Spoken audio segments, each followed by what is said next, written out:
little bit more about consciousness, and here I want to think into the ideas of a relationship between certain states of consciousness and the information provided by the senses. For example, the visual information provided by the eyes. And I want to see if I can get to how consciousness and feeling and sensory perception fuse. I'm not sure if I can get there, but I'll see if I'll have a go.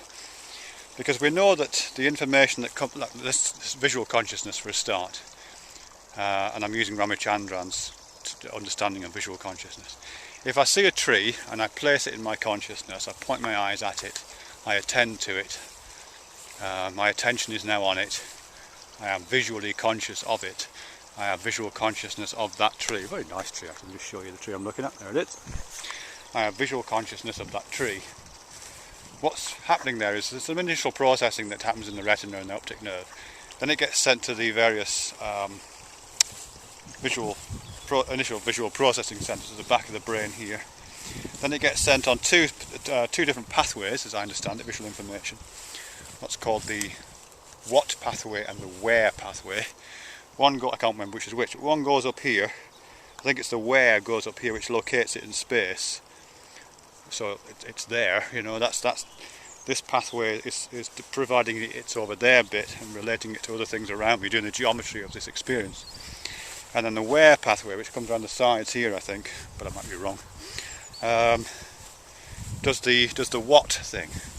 So that is a series of processing units in the brain, which do things like identify edges, look for boundaries, fuse the parallax from my separate inputs from my eyes into a three-dimensional image, provide depth perception, and process depth cues in lots of different ways, provide colour information. There's very particular assemblies in there that look for specific complex things. So it looks for faces, and I can see faces in that tree there. There's other bits that look for recognisable things. So if it was a person standing over there who I recognised, the recognition thing would click in. There seems to be something going on there to do with affordance, to do with usability, and that would kick in. But generally it's the, where is this thing, and break it down analytically to say what it is, and then reassemble it, what it is. But that's not my consciousness, because before it goes anywhere near consciousness, that information, or at least some of that information, is sent through the limbic system, which is a variety of very old assemblies, the reptilian bits of our brain. And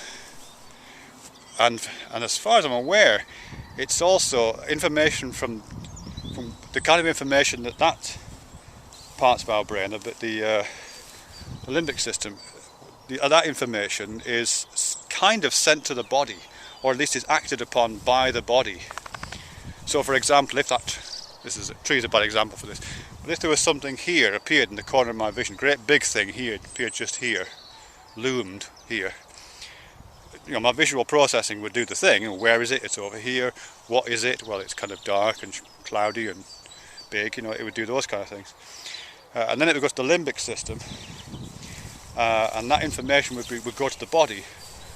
But there's a particular script in that particular case, big objects that are just here, a script that the body starts to enact out when it sees something looming, and something looming is presented to it, which is a kind of fear response. It starts the adrenaline flowing, you get you might evacuate your bowels, you might tense up, you probably start to shake, your pulse would race, all those kind of things happen. And that information, your body's responses to the information provided by the limbic system, your body's responses go back to the limbic system and then are somehow merged with the what and the where information, and it's that whole thing which goes to form consciousness. You're not, just to stay with this looming thing, you're not conscious of the looming thing and then get scared.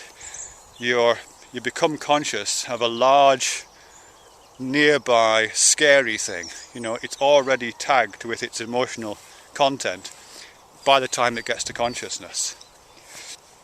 And the same is true of that tree. It's much, much, much more subtle with the tree. I don't have a particular fear script. Well, if you might, if you're phobic, you might. But I don't have a particular fear script associated with trees.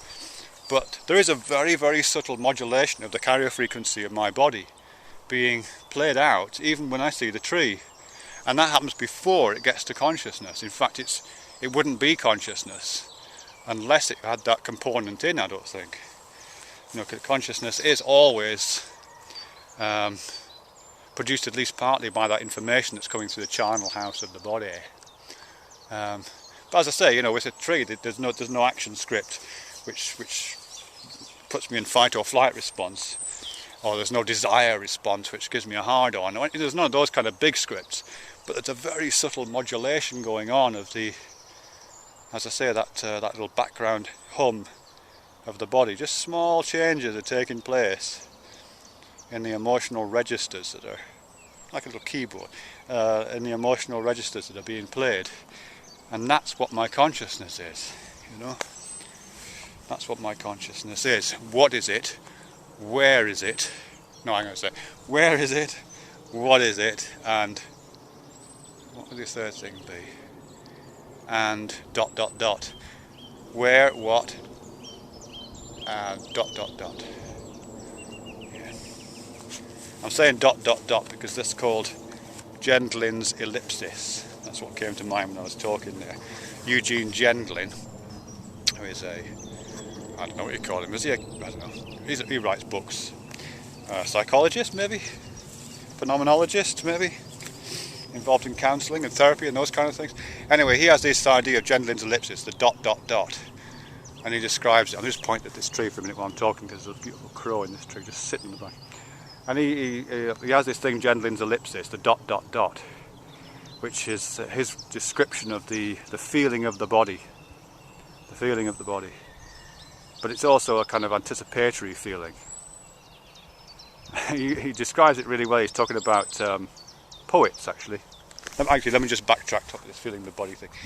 Eugene Gendlin, I won't bother with the details on him, but he developed this therapeutic technique, or a self-analysis technique called focusing, where you kind of listen to your body. You know, you just let everything go quiet, and you just ask yourself a question: how am I feeling right now? And just let your body kind of talk to you. But your body is really, you know, we're not very good at listening to our body. It doesn't speak in a language we're very good at listening to. But that listening is Gendlin's ... You're just kind of listening for those modulations. What's happening down there? What's happening? And probably the best you could express it is just by going,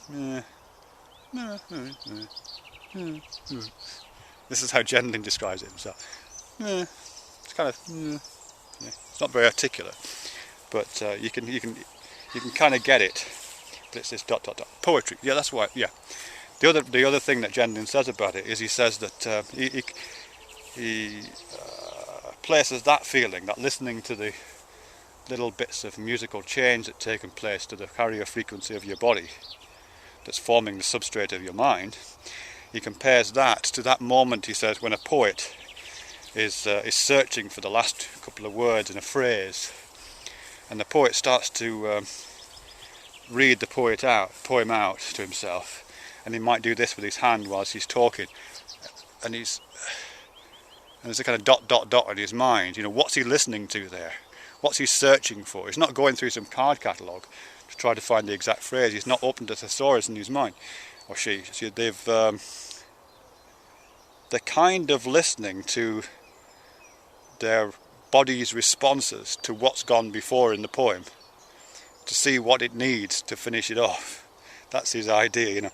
And you kind of gesture this or dramatise that moment with the hand, obviously, often. It's just this, yeah. Anyway, that's that. Yeah, nice tree.